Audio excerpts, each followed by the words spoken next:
Oke, sama seperti kalian nih. Kenapa dalam tugas ada dituntut secara personal, ada dituntut secara tim kelompok? Kenapa? Nah, kayak kalian nih contoh dalam contoh tim yang mudah. Kenapa? Dosen merancang dalam pemberian tugas ada sifatnya personal, ada sifatnya teams, atau kelompok. Seperti contoh presentasi. Ini apa maksudnya? Apa saya kurang tugas, namanya berubah atau bagaimana?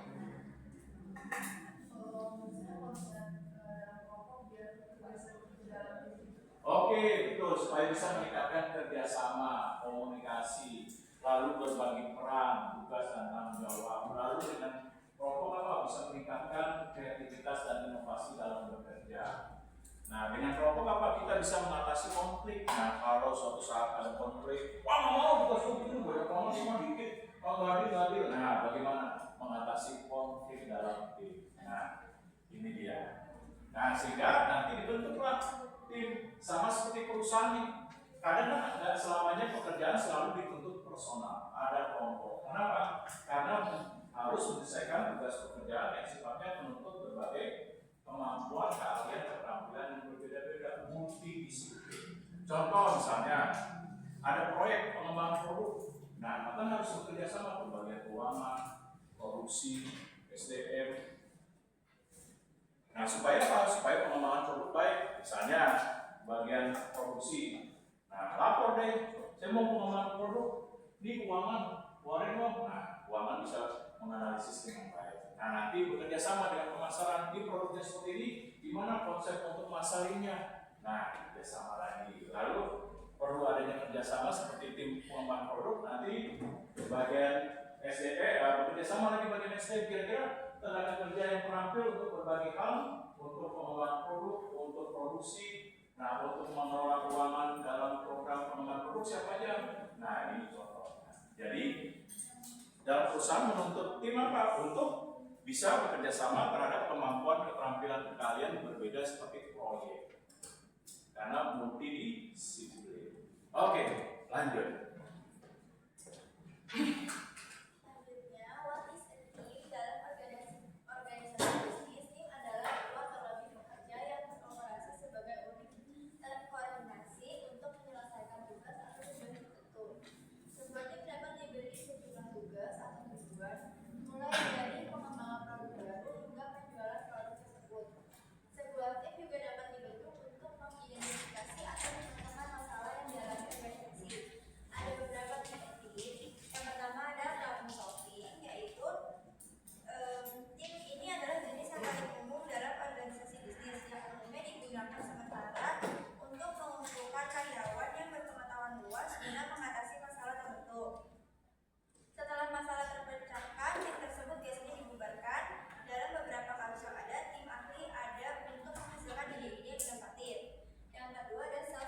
Nah, sebentar. Kalau contoh yang lebih luas, kalau dalam pemerintahan apa contohnya?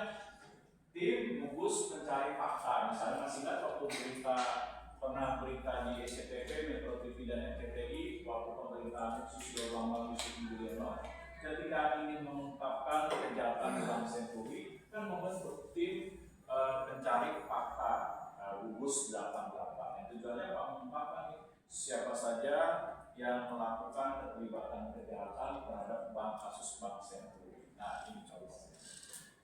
Nah, nanti diberikan solusinya. Nah, seperti contoh pada saat zaman SD.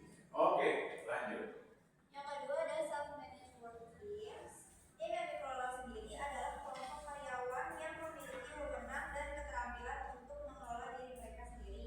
Tim yang dikelola sendiri lebih termotivasi dan puas karena memiliki lebih banyak variasi tugas dan kendali pekerjaan.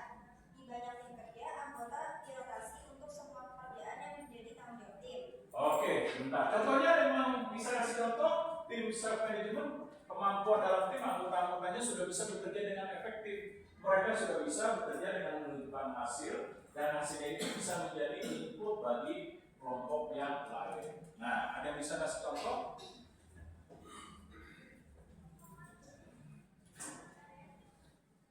Nah, jangan lupa kalau di otomotif, perusahaan otomotif kayak Toyota,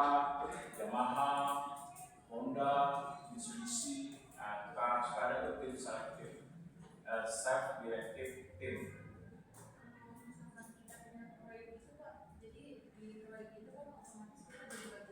Iya, betul.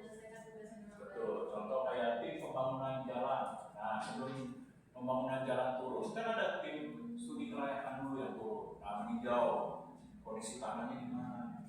Nah, habis itu meninjau di lapangan kira-kira berapa hari ya, dan seperti kondisi seperti ini, faktor geografinya gimana. Lalu jam operasional kerjanya gimana, apakah area ini sering dilalui, maka pembangunan jalan ini dimulai dari jam berapa atau jam berapa contohnya. Nanti tim studi kelayakan meninjau anggarannya yang akan diajukan pemerintah daerah berapa. Nah, sesudah tim studi kelayakan selesai, maka apa nih informasinya akan diberikan kepada tim. Selanjutnya tim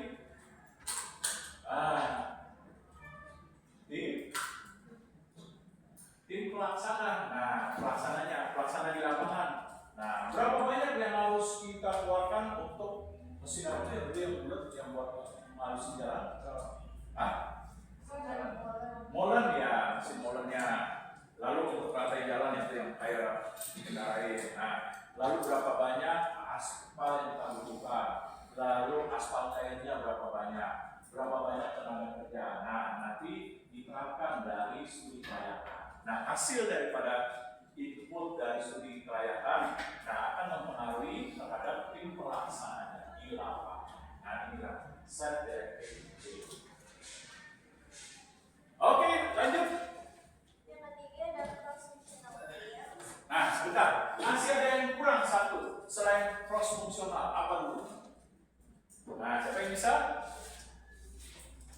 Nah, ada yang kurang sedikit. Apa nih?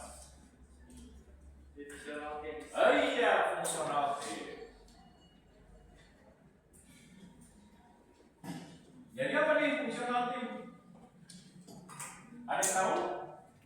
Fungsional team?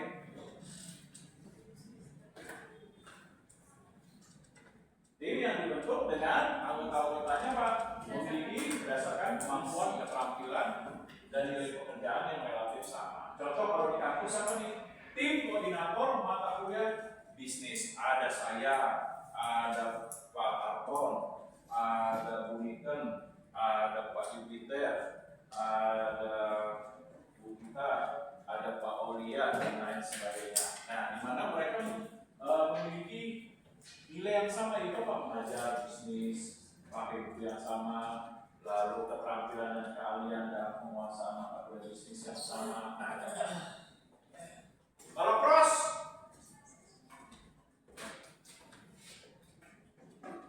fungsional apa nih?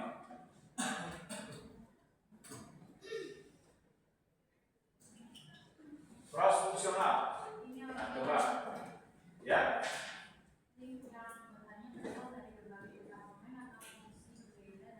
Oke, berbagai fungsi-fungsi yang berbeda.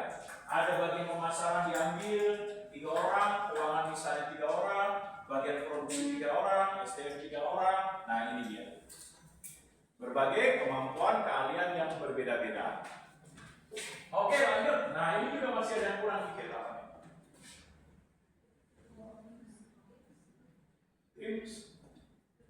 Teams Trisakti Pak, yang ada teams tuh buat kumpul juga ya, kan teams juga. Apa? Satu lagi kurang, itu teams global. Jadi ada tim virtual dan tim global. Oke, coba cari apa perbedaan. Kedua-duanya ada kesamaan. Kesamaannya apa? Masing-masing anggota menggunakan teknologi informasi untuk bekerja sama. Nah, tersebar di berbagai wilayah yang berbeda-beda, mobilitasnya tinggi. Nah, tapi ada perbedaannya nih. Apa perbedaannya tadi persamaannya? Nah, coba cari antara tim virtual dengan global. Oke, lingkup keberagamannya atau tersebarnya kalau virtual itu di dalam area yang sama. Contoh misalnya tim virtual penjualan tersebar di wilayah Indonesia, ada yang di Jawa, Kalimantan, Sumatera, Madura, dan lain sebagainya. Nah, kalau global? tersebar di berbagai wilayah yang berbeda. Ada yang di Malaysia, misalnya contoh, ada yang di Jepang, ada yang di Italia, dijadikan satu tim, misalnya IBM Department of Software, misalnya. Tapi tersebar luas di berbagai negara. Nah, ini perbedaannya. Lalu apa lagi perbedaannya? Jangan lupa D ini apa? D. Ya, jaraknya relatif lebih luas dalam tim global karena tersebar di berbagai area dan wilayah yang berbeda. Nah, kalau virtual jaraknya walaupun jauh mereka tersebar di satu wilayah yang sama, misalnya di Indonesia. Lalu apa lagi? Satu lagi perbedaannya. Kira-kira apa nih? Perbedaannya.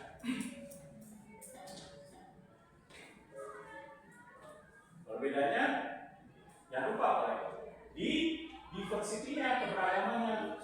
Nah, kalau keberagaman virtual itu keberagamannya yang tinggi, walaupun sudah satu area, tapi mereka keberagamannya bisa diketahui karena sama-sama misalnya Indonesia, sehingga kita bisa mengetahui bagaimana sih karakteristik orang Indonesia dalam suku yang berbeda. Tapi kalau global keberagamannya sangat tinggi, kenapa?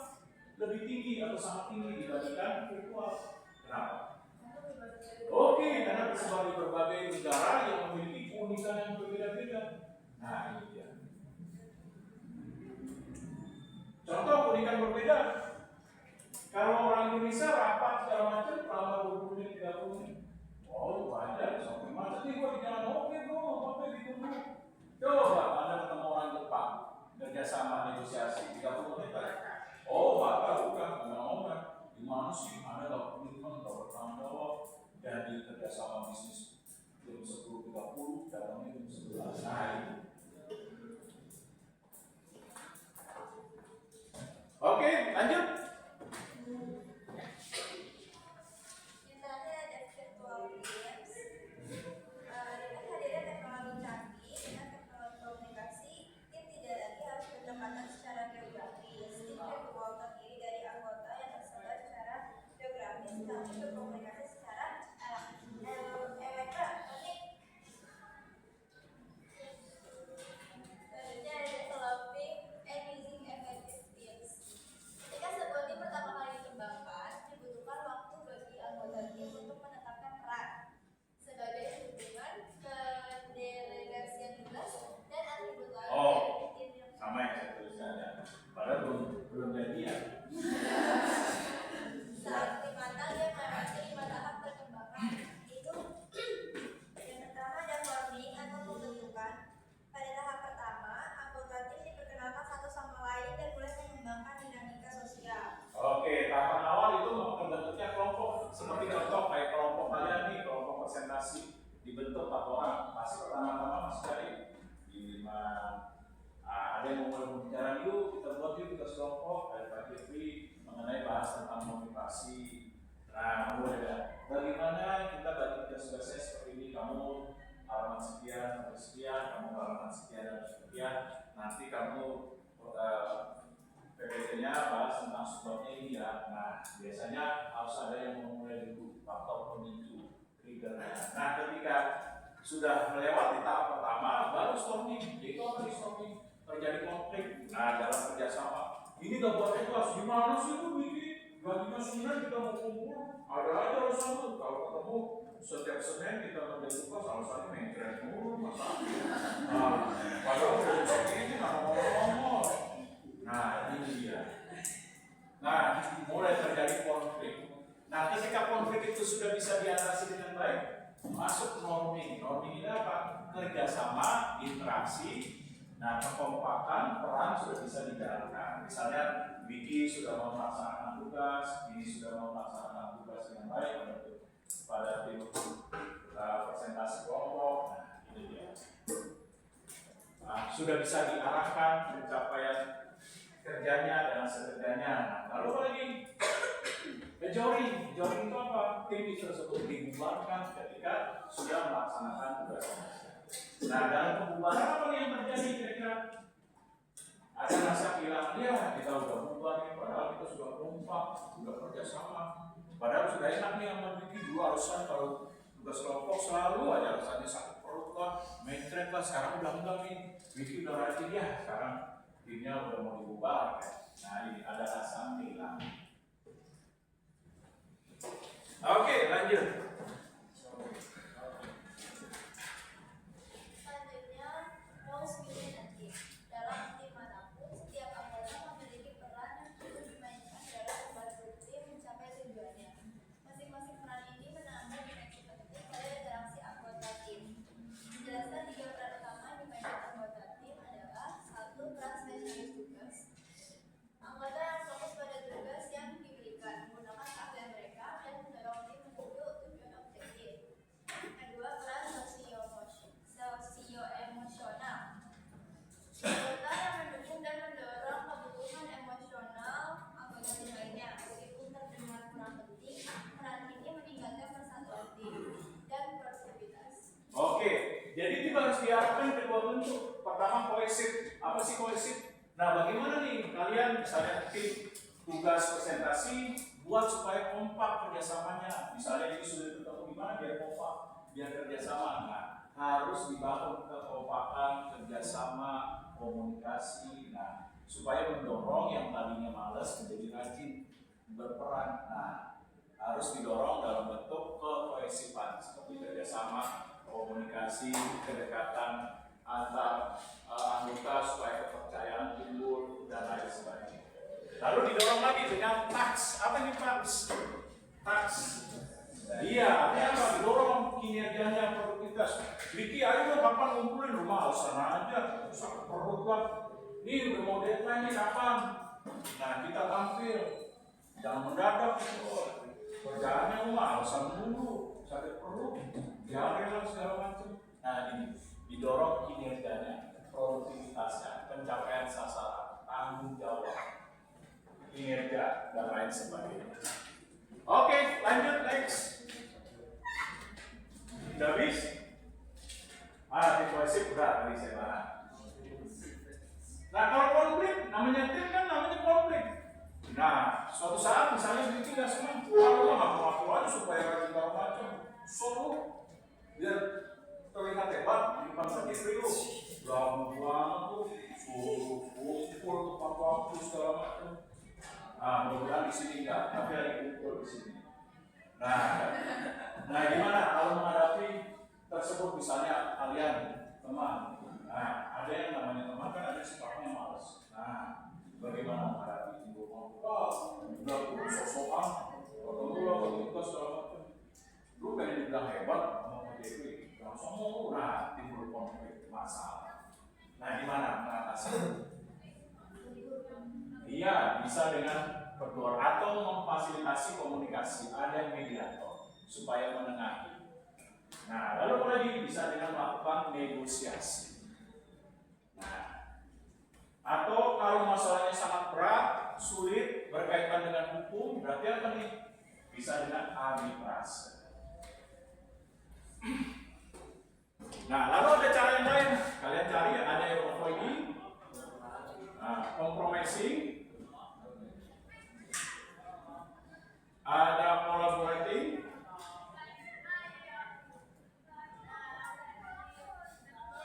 ada competing. Nah, terakhir, ada nggak terakhir? Competing. Nah, bukan. Ya ada cuma 4 doang ya.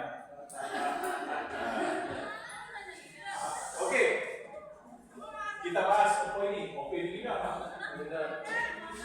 Jadi untuk sementara, nah karena kelompok saya presentasinya ribut, saya bilang udah jangan ribut, nanti kita selesaikan. Tujuannya Pak, saya mengumpulkan bukti dulu, informasi fakta, kenapa sih buat diri kesal, apa penyebab masalah, sumber masalahnya.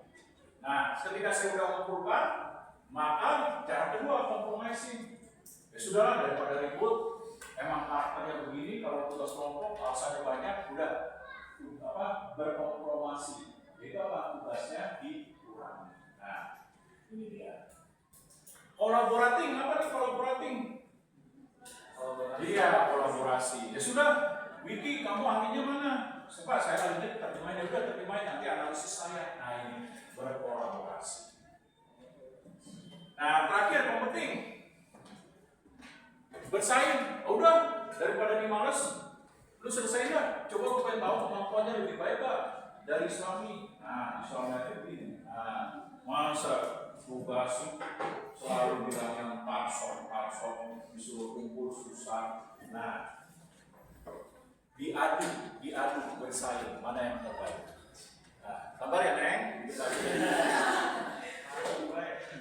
Iya, semua ya. Sabar ya Neng, cicing dulu cicing bahasa Sundanya gini dulu. Nah,